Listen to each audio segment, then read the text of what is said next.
Olá pessoal, tudo bem? Bom, agora nós vamos tentar entender um pouquinho sobre os grandes valores, as ideias, as características do iluminismo, tá bom? Então, para isso, a gente precisa destacar algumas delas. Quais são as grandes ideias que o iluminismo defende? Vamos começar por essa ideia que é bem interessante, que é a igualdade jurídica. Eu já te falei que o iluminismo é um movimento que contesta o antigo regime, perfeito? Uma das bases do antigo regime é a sociedade de privilégios, onde clero e nobreza são tratados de uma maneira, enquanto o resto da sociedade é tratado de uma outra forma. O clero e a nobreza, por exemplo, não pagam impostos, o clero e a nobreza, por exemplo, têm alguns direitos, são julgados com determinadas leis que não valem para o resto da sociedade. Isso, hoje em dia, não existe na nossa sociedade, pelo menos não existe na lei. Por quê? A nossa sociedade hoje, ela diz que todo mundo é igual perante a lei, não é isso? Qual é o nome que a gente dá para isso? Igualdade jurídica. Algo que não existia no antigo regime e que o iluminismo, por ser contrário ao antigo regime, vai olhar e vai apontar, calma aí, isso está errado.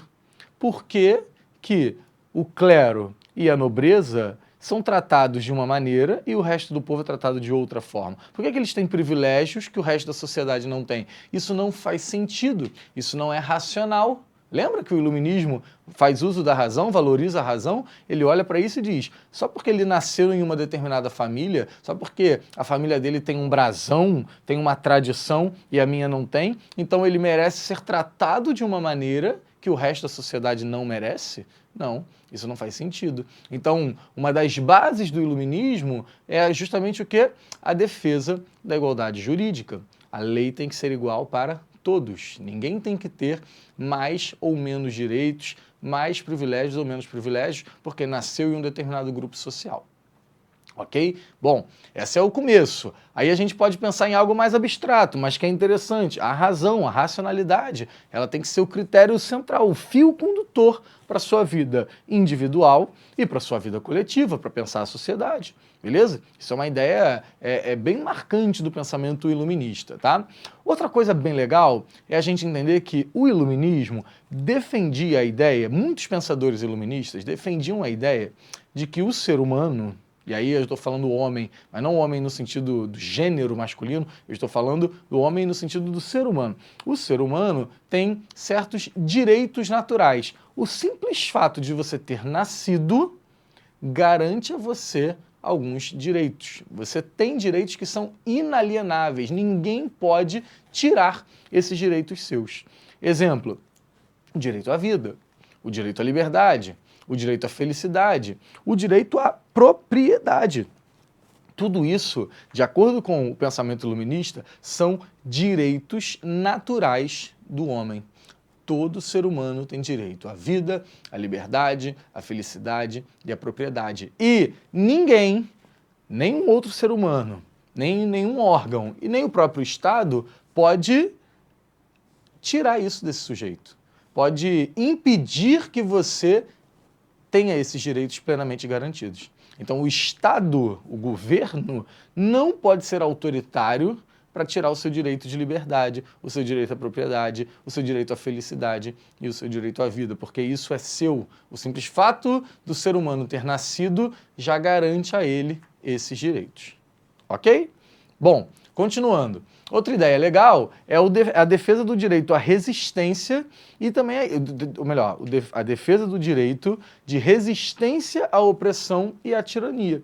Então, vamos pensar da seguinte forma. Imagina que eu tenho um governo que seja tirano, que seja autoritário, que seja opressor, que não garanta o que eu acabei de falar, o seu direito à vida, o seu direito à liberdade, a sua liberdade. O governo ele é autoritário, ele não garante a sua liberdade. Então você, por ter um Estado, por ter um governo que é autoritário, que não garante a sua liberdade, tem também o direito de resistir a esse governo, de lutar contra esse governo, de se rebelar contra este Estado que não garante as suas liberdades, que não garante a sua felicidade, que não garante os seus direitos naturais, como a gente acabou de ver.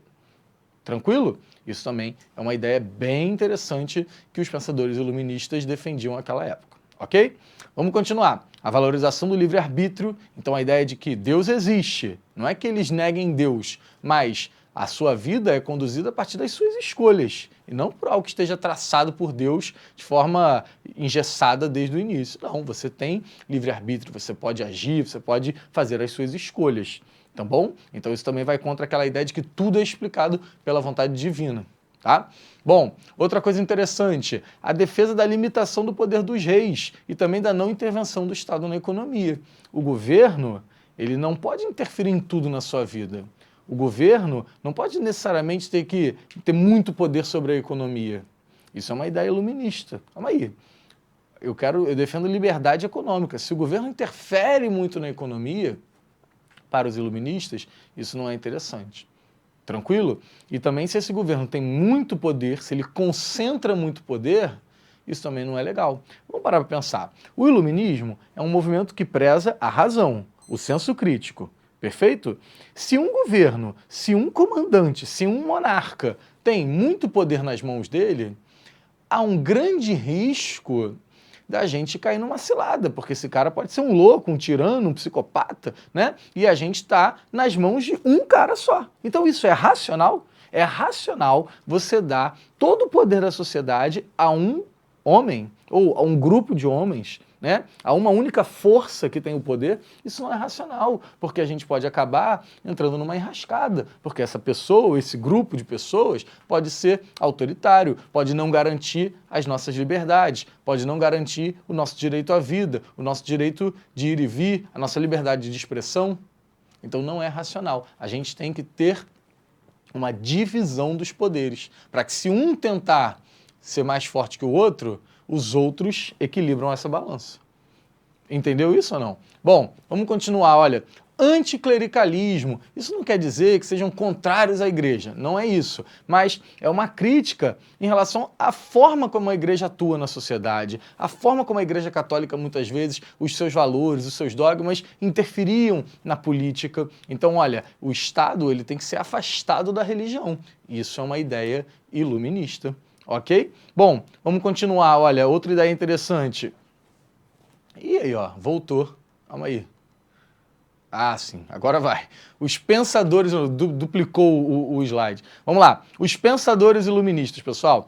Todas essas ideias que eu te apresentei até agora são ideias jogadas. Agora, eu vou falar para você nomes de pessoas que pensaram essas ideias. Perfeito? E aí eu começo a falar com você sobre um sujeito chamado John Locke, um sujeito britânico que viveu ali o finalzinho do século XVII, ele é meio que um pai do iluminismo, ele é meio que um precursor do iluminismo, e ele vai ser o sujeito que vai falar muito daquela ideia que a gente trabalhou no começo do vídeo, da ideia de que os homens têm direitos naturais.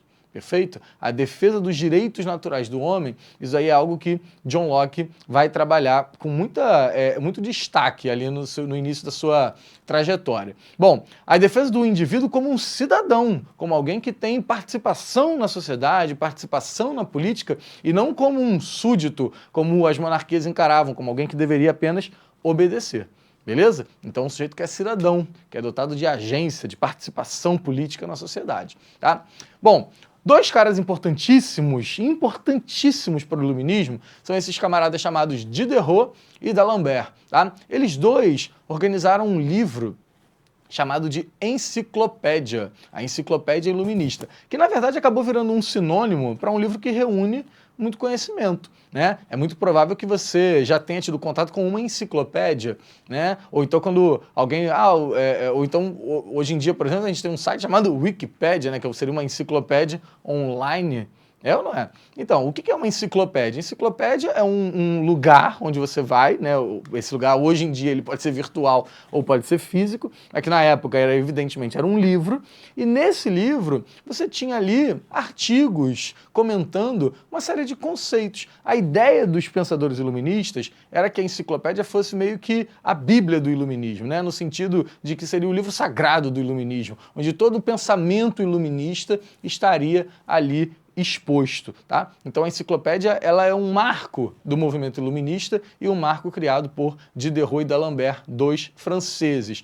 Outro francês importantíssimo é Montesquieu, o sujeito que vai falar, por exemplo, da divisão dos três poderes, né? O sujeito que vai defender a limitação do poder dos reis e falar, olha, o poder, como a gente acabou de falar, não pode estar concentrado, tem que estar dividido.